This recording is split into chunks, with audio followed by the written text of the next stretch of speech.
हर बार जब मार्केट गिरता है एक अजीब सी चीज होती है। अचानक हर कोई दुग्गल साहब बन जाता है, मतलब एक्सपर्ट बन जाता है। मोबाइल पर धड़ाधड़ नोटिफिकेशंस आते हैं, एसआईपी यानी सिप कर लो या सिप से बाहर निकल जाओ।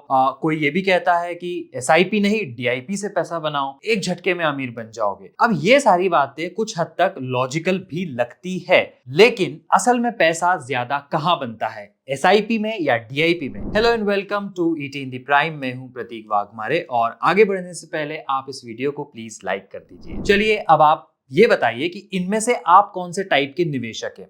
पहला है एसआईपी निवेशक, जो हर महीने तय दिन पर 2000, 5000 या 10,000 रुपए म्यूचुअल फंड में डालते रहता है।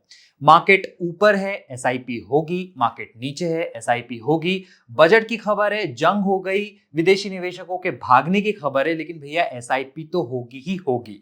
या फिर आप डीआईपी वाले यानी डिप वाले निवेशक हैं, ये थोड़ा अलग है। ये भी 10,000 रुपए हर महीने अलग रखता है, लेकिन इन्वेस्ट नहीं करता, पैसा सेविंग्स अकाउंट में रखता है लगभग 4% रिटर्न के साथ। और ये वेट करता है कब तक?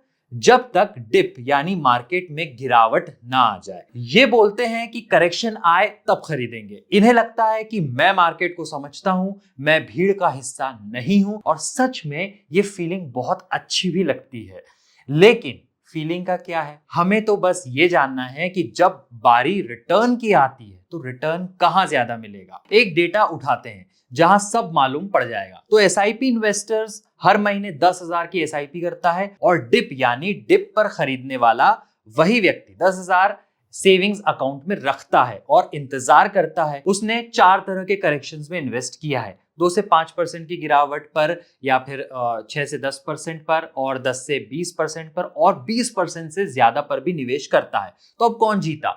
दोनों ने 25 साल निवेश किया। एसआईपी इन्वेस्टर ने कुल 31 लाख रुपए का निवेश करा और उसका कॉर्पस पहुंच गया लगभग 2.5 करोड़ रुपए।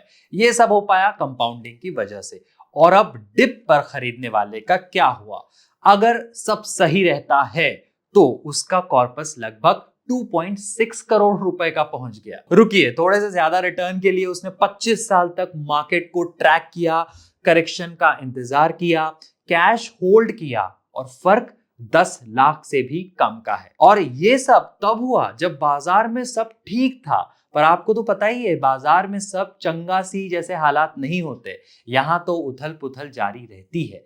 लेकिन जिसने चुपचाप बैठकर एसआईपी की, उसने लगभग उतना ही पैसा बना लिया और कोई मेहनत भी नहीं करनी पड़ी। हालांकि मार्केट में डिप पर खरीदना गलत भी नहीं है। बात यह है कि इसके लिए समय लगता है, मेहनत लगती है, बीच बीच में टेंशन भी लेना पड़ता है और बार बार फैसले लेने और बदलने पड़ते हैं। और उसका रिवॉर्ड उतना बड़ा नहीं है जितना हम सोचते हैं। एसआईपी के मामले में एक सिंपल बात आप याद रख लो, मार्केट गिरे तो भी एसआईपी करते रहो, डरावनी खबरें आए तो भी एसआईपी करते रहो, दोस्त बोल दे कि भाई अभी पैसा मत डाल, तब भी एसआईपी करते रहो। मार्केट में सबसे मुश्किल काम शायद सही स्टॉक चुनना नहीं, बल्कि लगातार बने रहने का है। तो इस वीडियो को आपके लिए रिकॉर्ड और एडिट विवेक यादव ने किया है। आप देख रहे थे ईटी हिंदी प्राइम। नमस्कार।